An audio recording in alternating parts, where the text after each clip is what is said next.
জাতীয় ঐক্যমত্য কমিশনের সকল অনুষ্ঠান বিটিভি সহ অন্যান্য ইলেকট্রনিক মিডিয়ায় সম্প্রচারিত হয়েছে, যা সমস্ত জাতি প্রত্যক্ষ করেছে।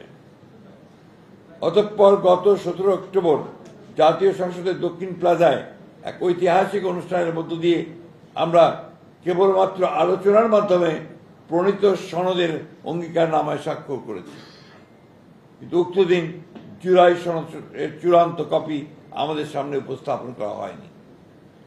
পরবর্তীতে প্রিন্টেড পুস্তক হিসেবে জুলাই জাতীয় সনদের কপি আমরা হাতে পাওয়ার পর আমাদের দৃষ্টিগোচর হয়েছে ঐক্যমত্যের ভিত্তিতে সম্মত কয়েকটি দফা আমাদের অগোচরে পুনরায় সংশোধন করা হয়েছে। যেমন মরহুম শেখ মুজিবুর রহমানের ছবি সরকারি বেসরকারি অফিসে টাঙানো সংক্রান্ত বিধান অনুচ্ছেদ 4 ক বিলুপ্ত করার বিষয়টি সনদে অন্তর্ভুক্ত করা হয়নি, যদিও প্রায় সকল রাজনৈতিক দল সম্মতিপত্র দিয়েছিলেন। খ সংবিধানের 150(2) অনুচ্ছেদ 5, 6, 7 তফসিল পুরোপুরি বিলুপ্ত করার বিষয়ে ঐকমত্য কমিশনের প্রস্তাব বিষয়ে প্রায় সকল রাজনৈতিক দল সম্মতি প্রকাশ করলেও অগোচরে সেটা চূড়ান্ত সনদে সংশোধনী আনা হয়েছে। জুলাই সনদ 2025-এর বাস্তবায়নের প্রক্রিয়া সম্পর্কে জাতীয় ঐকমত্য কমিশনের 28 অক্টোবর সরকারের কাছে পেশ করা হয়েছে।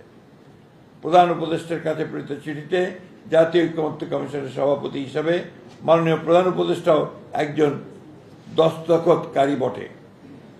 ঐকমত্য কমিশন এবং সরকার একই অঙ্গ হিসেবে প্রতীয়মান হয়। উক্ত পত্রে জুলাই সনদ 2025-এ সংবিধান সংস্কার সংক্রান্ত বিষয়গুলোকে দুইটি বিকল্প পদ্ধতিতে বাস্তবায়নের এবং আইনগত ভিত্তি প্রদানের জন্য সরকারের কাছে পেশ করা হয়েছে। চিঠিতে বলা হয়েছে, জুলাই জাতীয় সনদ 2025-এ সন্নিবেশিত সংবিধান সংশোধন সংক্রান্ত বিষয়গুলো কার্যকর করার উদ্দেশ্যে সরকার জুলাই সনদ সংবিধান সংস্কার বাস্তবায়ন আদেশ 2025 শিরোনামে একটি আদেশ জারি করবে।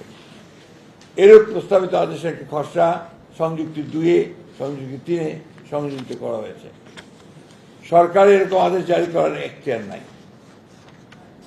সংবিধানের 152 নম্বর অনুচ্ছেদের সংজ্ঞা অনুসারে আদেশ আইনের মর্যাদা প্রাপ্ত, অতএব সেটি জারি করা এখতিয়ার রাষ্ট্রপতির। বিকল্প প্রস্তাব 1-এ সরকার জুলাই সনদ বাস্তবায়নের লক্ষ্যে একটি পূর্ণাঙ্গ খসড়া বিল গণভোটে উপস্থাপন করা হবে বলে উল্লেখ করা হয়েছে। বিলের তফসিল 1-এ সংস্কার প্রস্তাবসমূহ সন্নিবেশিত করা হয়েছে। বলা হয়েছে বিল সরকারি গেজেটে প্রকাশ করা হবে। বিলে উল্লেখ করা হয়েছে যে সংবিধান সংশ্লিষ্ট তফসিল 1 বর্ণিত 48টি দফার জাতীয় ঐক্যমত্য কমিশনের প্রস্তাবিত দফাগুলি উপরে গণভোট হবে। উক্ত দফাসমূহের বিপরীতে স্বাক্ষরিত জুলাই জাতীয় সনদে অন্তর্ভুক্ত রাজনৈতিক দলসমূহের মতামত, ভিন্ন মত, নোট অফ ডিসেন্ট উল্লেখ করা হয়নি। অর্থাৎ ঐক্যমত্য কমিশনের প্রস্তাব এবং সুপারিশ একপেশে ও জবরদস্তিমূলক জাতির উপর চাপিয়ে দেওয়ার চেষ্টা করা হয়েছে। তাহলে এটাই প্রতীয়মান হয় যে দীর্ঘ 1 বছর ব্যাপী সংস্কার কমিশন ও জাতীয় ঐক্যমত্য কমিশনের সাথে রাজনৈতিক দলসমূহের দীর্ঘ ধারাবাহিক আলোচনা ছিল অর্থহীন, অর্থ ও সময়ের অপচয়, প্রহসনমূলক এবং জাতির সঙ্গে প্রতারণা। গণতন্ত্রের রাজনৈতিক দলগুলোর ভিন্নমত থাকবে, এটাই স্বাভাবিক। সে কারণে সংলাপের প্রয়োজন দেখা দিয়েছিল, কিন্তু ঐক্যমত্য কমিশন ভিন্নমত পোষণে রাজনৈতিক দলগুলোর গণতান্ত্রিক অধিকারকে আমলেই নেয়নি। উক্ত বাস্তবায়ন আদেশে বলা হয়েছে, জাতীয় সংসদের সাধারণ নির্বাচনে নির্বাচিত প্রতিনিধিগণের সমন্বয়ে জাতীয় সংসদ গঠিত হওয়ার পাশাপাশি একই সঙ্গে একটি সংবিধান সংস্কার পরিষদ গঠিত হবে এবং তারা আলাদাভাবে সংসদ সদস্য এবং সংবিধান সংস্কার পরিষদ সদস্য হিসেবে শপথ নেবেন।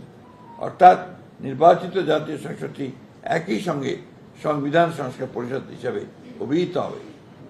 প্রশ্ন হল, নির্বাচন কমিশন সাংবিধানিকভাবে জাতীয় সংসদ এবং রাষ্ট্রপতি নির্বাচনের জন্য ক্ষমতা প্রাপ্ত। সংবিধান সংস্কার পরিষদ গঠনের লক্ষ্যে নির্বাচন অনুষ্ঠানের দায়িত্বপ্রাপ্ত নয়।